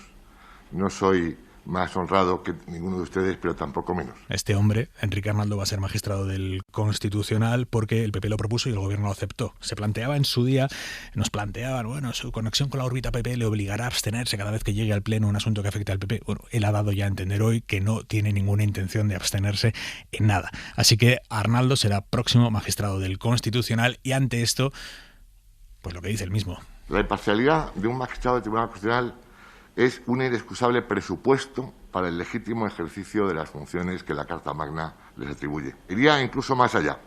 Tan importante como la imparcialidad es la apariencia de imparcialidad. Hoy le han preguntado a la portavoz del Gobierno, Isabel Rodríguez, cómo, a pesar de las dudas sobre la idoneidad de Arnaldo que ha expresado el propio Partido Socialista, finalmente PSOE y Unidas Podemos han votado a favor. Responde la portavoz del Gobierno, Rodríguez. En relación a la renovación del Tribunal Constitucional, saben ustedes que es imperativo su renovación. Nosotros nos hacemos cargo de nuestros nombramientos y yo les pido que aquellos nombramientos que resulten más polémicos, pues preguntemos a aquellos grupos que los propusieron. Lo que pasa es que los que lo propusieron están felices con que haya salido. La contradicción está en quien no lo propuso, quien considera que Arnaldo no es un buen candidato, pero vota a favor de él. Carolina Gómez, buenas noches. ¿Qué tal? Buenas noches, Aimar. Claro que ha sido un sapo y un sapo importante. El candidato no gustaba ni en el Gobierno ni en el grupo parlamentario, pero los socialistas asumen que ese era el precio que tenían que pagar para salvaguardar el acuerdo y lograr el desbloqueo que llevaban reclamando al PP mucho tiempo. No ha habido instrucciones a Odón Elorza ni en un sentido ni en otro para que hiciera esa intervención crítica. El diputado suele tener voz propia y ha hecho el discurso que ha considerado, y el PSOE ha jugado un papel, que era decir en comisión lo que muchos pensaban y sin consecuencias políticas reales, sin arriesgar, porque al final se ha votado a favor. En Podemos tampoco ha gustado nada tener que dar el parabién a ese candidato del PP, pero reconocen que estar en el Gobierno implica también tragarse sapos y han optado por pasar de puntillas por el trámite sin levantar mucho la voz. Txema Guijarro evitaba criticar abiertamente a Arnaldo porque los morados entendían que lo mejor era salvar la cara hoy con discreción. Tu análisis, Carlos Cue. Pues yo creo que la posición del PSOE ha sido hoy muy complicada, porque lo que ha hecho el portavoz del PSOE hoy es justificar un no. Ha dicho tal cantidad de cosas y las preguntas que le ha hecho al señor Arnaldo era de tal profundidad y de tal gravedad que eso justificaba que el PSOE votara no. El PSOE ha votado que sí porque, según nos explicó, ya le preguntamos a Sánchez en la rueda de prensa en Roma, en el G20, y ya nos dijo esta filosofía que hoy ha insistido Isabel Rodríguez, que es que ellos asumen sus nombramientos y que ellos tenían que defender el pacto como fuera.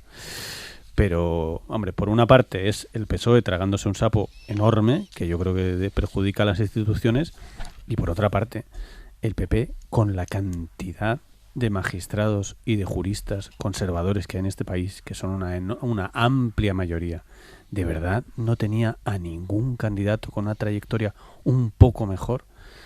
Es que no es ya las recusaciones que seguramente va a haber y que ya hemos visto en el pasado con situaciones así y que generarán problemas. La imagen de la despolitización de la justicia que lleva el PP diciéndonos un año entero que su gran objetivo es la despolitización de la justicia, y en el primer candidato que ha tenido que proponer la otra candidata es Espejel, pero el primer candidato que ha tenido que proponer es un candidato con esta trayectoria que evidentemente el PP conocía, porque tampoco era muy difícil saber, como sabe el PP, los vínculos enormes que había tenido con las administraciones populares. Yo estoy bastante desconcertado de la capacidad del PP, de la capacidad del PSOE de tragarse un sapo absolutamente absurdo. El PSOE y Unidas Podemos. Y Unidas Podemos, efectivamente, que incluso Unidas Podemos ha sido hasta más suave que el PSOE en las palabras. Pero ¿qué más da las palabras si luego votas que sí, no? Ignacio.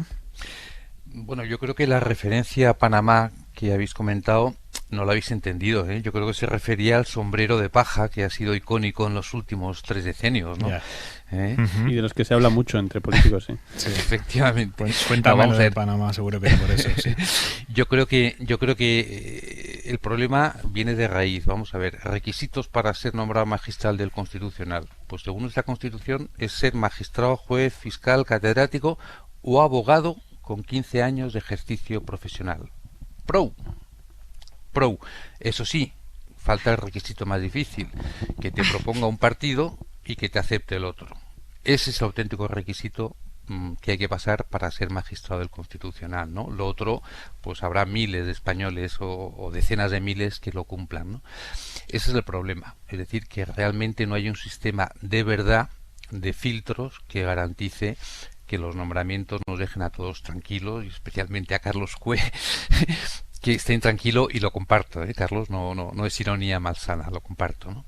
Y luego efectivamente me sumo a la segunda crítica que hace Carlos, es decir, en mi opinión, aquí en estos casos, aparte de cumplir con los requisitos, que los cumple, pues hay que buscar un poco la estética, ¿no? Además lo ha dicho el propio Arnaldo, ¿no? Apariencia de imparcialidad, aquello de la mujer de César, ¿no? Que no basta con ser honrada, sino que hay que parecerlo, ¿no?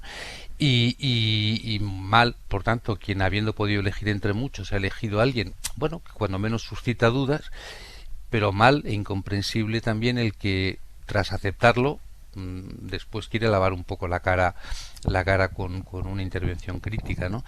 Y por cierto, por la intervención de presentación, Podemos, yo creo que aunque lo haya dicho así, no lo sé, quiere decir que lo ha tenido que decir porque estaba en el gobierno, no, es que Podemos ha sido cómplice y compinche de la jugada porque se llevan su cupo, ¿no? Es decir, yo creo que si no hubiera uno de los 4 magistrados, uno de los 2 que le toca a la izquierda, claramente posicionado, identificado ideológicamente con Podemos, yo creo que Podemos hoy hubiera hecho una intervención muy dura y probablemente no lo hubiera votado. Palomera. Es decir, no es tanto por estar en el gobierno, sino porque ha participado del reparto y se ha llevado su cupo. Bueno, el problema de Arnaldo es que ni apariencia ni imparcialidad, porque yo creo que el problema de los jueces o de los magistrados no es que sean de derechas o sean de izquierdas, todos tenemos ideología, incluso quienes dicen no tenerla. El problema son los vínculos más que acreditados con un partido que le sitúan, desde mi punto de vista, en una posición no apta para ocupar el puesto para el que le han propuesto y hoy ha sido aceptado por la mayoría del Parlamento. Por lo demás, yo creo que la fotografía que han engendrado unos y otros, es decir, el Partido Popular y el Partido Socialista, deja una imagen absolutamente letal del Poder Judicial y de la erosión de las instituciones. ¿A cambio de que se ha tragado el partido mayoritario este sapo? Pues parece que a cambio, uno, de desbloquear la situación del Consejo General del Poder Judicial, y de que cuando el próximo junio haya que renovar a otros 4 magistrados del Constitucional cuando toque, 2 los nombrará el Consejo General del Poder Judicial, donde se supone que ya habrá una mayoría progresista, y otros 2 los nombrará el Gobierno, a propuesta del Gobierno. Por lo tanto, este es el precio del sapo que se ha tenido que tragar el Partido Socialista. Es que ni siquiera está garantizado eso, Esther, porque entiendo lo que dices, pero es que lo que ha pasado no, porque hoy el Consejo en junio, aunque no se renueve en junio, este es el primer paso, sí, y por eso lo han hecho. Aunque no se renueve en junio, no les han garantizado, Carlos, que si les hubieran dicho los ya que cambio tienen que renovamos, los que tienen que renovar en junio el Consejo General del Poder Judicial son 1 y 1. Es decir, 1 del sector progresista, claro, y 1 del sector conservador. Y 2 a propuesta del Gobierno. Por lo tanto, ya se cambiaría. Designados, pero en todo caso, designados al fondo de la cuestión, como decía, la imagen que han construido entre todos inspira muy poca confianza a la ciudadanía del sistema de nombramientos, tanto del Consejo General del Poder Judicial como del Tribunal de Cuentas. Y tendrán que buscar alguna fórmula algún día que no deje este hedor tan insoportable en el Parlamento cuando asistimos a sesiones como la que hemos asistido hoy, y en el conjunto de la ciudadanía cuando escuchan este tipo de discursos y de votaciones finales, ¿no? Yo sobre todo, a mí me llama lo que decía Palomera, la atención mirando un poquito con perspectiva, ya no solo el tema de Arnaldo, sino cómo queda también el Parlamento. Ya no es cómo queda el Tribunal Constitucional. ¿Cómo queda el Parlamento? Papel también, claro. ¿Cómo queda el Parlamento? Quiero decir, este es un país serio, un país grande, un país importante, uno de las 15 grandes economías del mundo, un país de la Unión Europea. En fin, si hay un candidato que es evidente a todas luces que no es válido, desde el punto de vista no que no cumpla exactamente, no desde el punto de vista legal estricto, que no cumpla las condiciones, sino que es evidente después, cualquiera que haya visto la sesión de hoy, cualquiera, incluso una persona muy conservadora, una persona muy cercana al PP, podrá pensar, oiga, ¿habrá jueces conservadores mejores que este? ¿O magistrados o abogados conservadores mejores que este? Que hay muchísimos. ¿De cuánto podemos estar hablando? ¿De 5.000, 10.000 personas en España entre las que se puede elegir una persona de ideas conservadoras? Que es perfectamente razonable que el PP proponga a alguien de ideas conservadoras. Yo creo que nadie se va a llevar las manos a la cabeza por eso, y eso no es el escándalo de esta historia. El escándalo es que sea una persona absolutamente de partido, con intereses económicos en el partido y con una vinculación estrechísima, y además en casos, efectivamente, con sospechas de corrupción, con imputaciones, aunque luego les hayan levantado. Quiero decir, de verdad, el Parlamento no tiene, o sea, solo hay un diputado que dice, un portavoz dice tal, pero luego se vota sin más. ¿Qué imagen queda el Parlamento? O sea, es importante también que el Parlamento controle las cosas que decide también el gobierno y las negociaciones que hace el gobierno. Quiero decir, es que todo lo que ha pasado esta mañana es desolador desde el punto de vista institucional, y decía Palomera que efectivamente esto lo ha hecho el PSOE, y eso es lo que están diciendo, lo han hecho porque necesitaban proteger, lo que decía Sánchez en Roma, ¿no? Necesitamos proteger el acuerdo para conseguir la renovación del Poder Judicial y todos los demás acuerdos. Pues que ni siquiera tienen la garantía de que eso vaya a suceder. En este momento, la información que yo tengo es que no está para nada garantizada la renovación, porque el PP insiste en cambiar la ley, el gobierno no quiere cambiar la ley, con lo cual pueden haber hecho esto sin garantía de renovación de poder judicial. Dame un segundo, Ignacio, porque quiero que vayamos a Génova, a la sede nacional del Partido Popular, porque tiene el propio PP tiene un lío interno morrocotudo a cuenta del liderazgo, en principio el liderazgo del PP en Madrid, pero ahí debajo hay mucho más. Saben los oyentes de la SER como Isabel Díaz Ayuso, que aspira a presidir el PP de Madrid, quiere adelantar el Congreso Regional del que en teoría saldría elegida, porque ahora mismo no lo es, presidenta del PP de Madrid. Génova se niega a adelantar ese congreso porque no quiere aupar internamente tan pronto a destiempo a Isabel Díaz Ayuso. La tensión orgánica está llegando a tal nivel con el show de te bloqueo, te desbloqueo en WhatsApp. Una presidenta de Madrid bloqueando al secretario general de su partido en WhatsApp. La tensión está llegando a tal nivel que hoy el entorno de Pablo Casado reconocía a la cadena SER que, a pesar de que fue Casado quien eligió en su día a Isabel Díaz Ayuso, en una maniobra nada fácil, por cierto, está todo roto ya. Entre Casado y Ayuso se ha roto todo ahí. Mariela Rubio, buenas noches. ¿Qué tal? Buenas noches, Aimar. Así es, la batalla por el PP de Madrid ha llevado al límite la relación de Ayuso con Pablo Casado. Las tensiones de la última semana, surgidas de la voluntad de Ayuso y los suyos de adelantar el Congreso del PP de Madrid, cuestionando incluso la legitimidad de los órganos madrileños, la ha situado al borde de la ruptura. En los últimos días no ha habido conversación entre ambos líderes, a pesar de que desde el entorno de la presidenta madrileña se insiste en que la comunicación entre ambos es fluida. Mientras en Génova hablan de un pulso en toda regla, de un pulso intolerable, en las filas del PP crece el convencimiento de que si todo sigue así, si no hay pacto con Génova para una lista de consenso, finalmente puede haber dos listas distintas para presidir el PP de Madrid. De ahí que todas las miradas vuelvan a dirigirse al alcalde de la capital, Martínez Almeida, como potencial rival. Tanto él como la presidenta Díaz Ayuso se pronunciaban hoy en estos términos. Las decisiones que tenga que tomar serán en el momento que corresponda, que es cuando se convoque el Congreso, como no puede ser de otra manera. Los madrileños no entenderían que estuviera más centrado en los temas del partido que en los problemas que hay en estos momentos en la ciudad y a los que tenemos que tener la capacidad de dar solución. Pero no toca hablar. Y lo que tengo claro es que somos dos compañeros de partido, que nos entendemos, que nos respaldamos y le aseguro que es lo que vamos a seguir haciendo. Desde Génova trasladan el mensaje de que Ayuso no puede dar nada por sentado. Gracias, Mariela. Venga, punto y 25.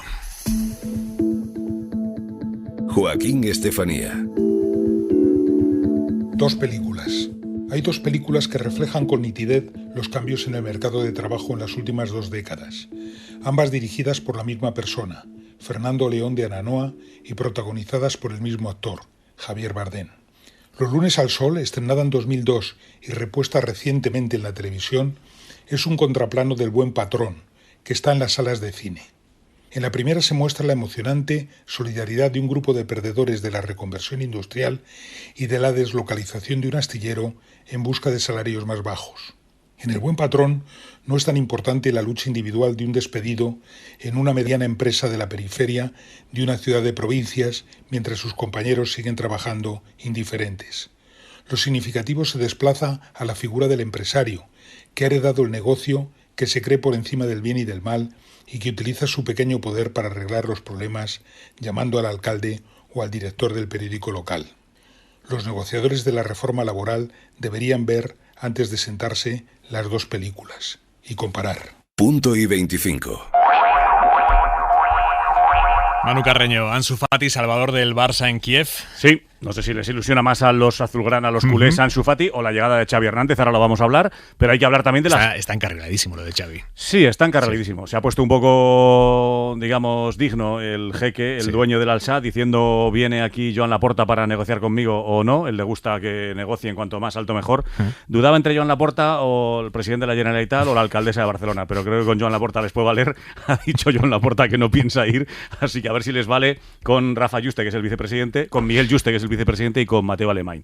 Pero al margen de esa negociación, que parece encarriladísima para que Xavi sea el técnico del Barça, hablaremos de eso ahora y también la última hora de ese asunto y las previas del Madrid, que juega mañana con el Shakhtar, y el Atlético de Madrid, que juega en Liverpool, en Anfield, en otro pique dialéctico que han mantenido el Cholo Simeone y Jürgen Klopp, que tampoco es que tengan la mejor relación del mundo. Hay que estar atentos a lo que pase en el campo y a lo que pase en los banquillos. Te escuchamos ahora, Manu. Venga, chao. Señores, se quedan con el larguero. Descansen, hasta mañana.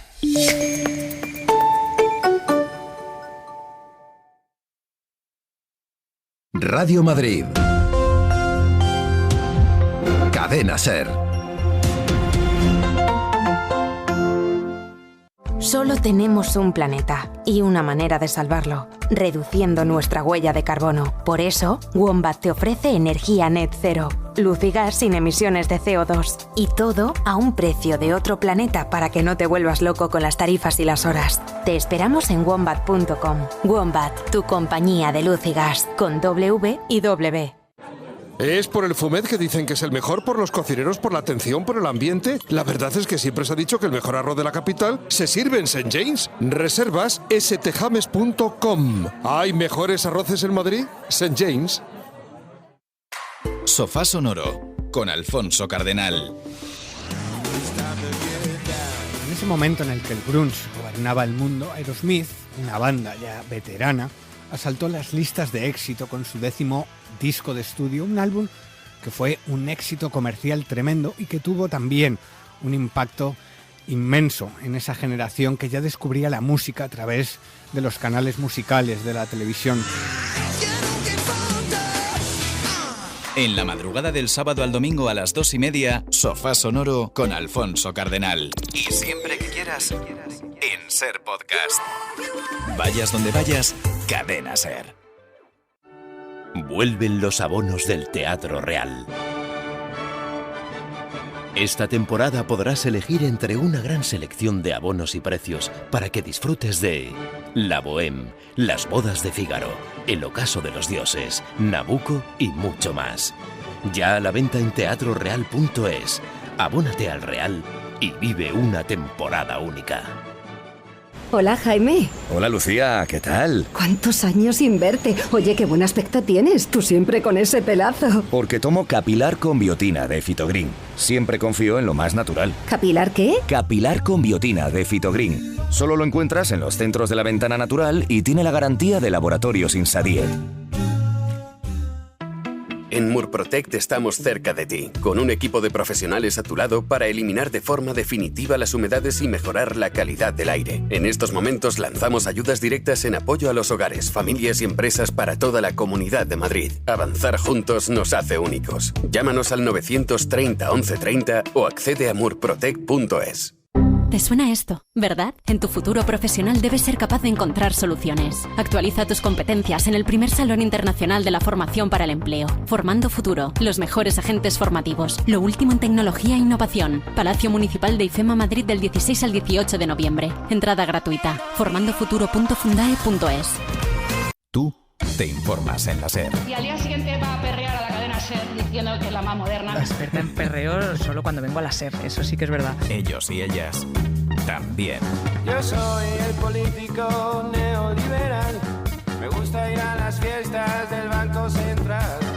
Que para uno enterarse tiene que escuchar o la cadena SER o el BOE. Recientemente la cadena SER, a través del señor Bañuelos. Esta misma mañana usted ha dicho en la cadena SER. Da igual la cadena SER que la Asamblea de Madrid. Vóteme porque mi rumba está buena. Vóteme porque mi rumba está buena. Pero hasta que usted no desmienta la información que ha dado la cadena SER, no es un blog anónimo en internet. Ellos y ellas también. Cadena SER Madrid. No escucho la cadena SER, no sé qué ha dicho. La fuerza de la voz. Cadena SER. La fuerza de la voz.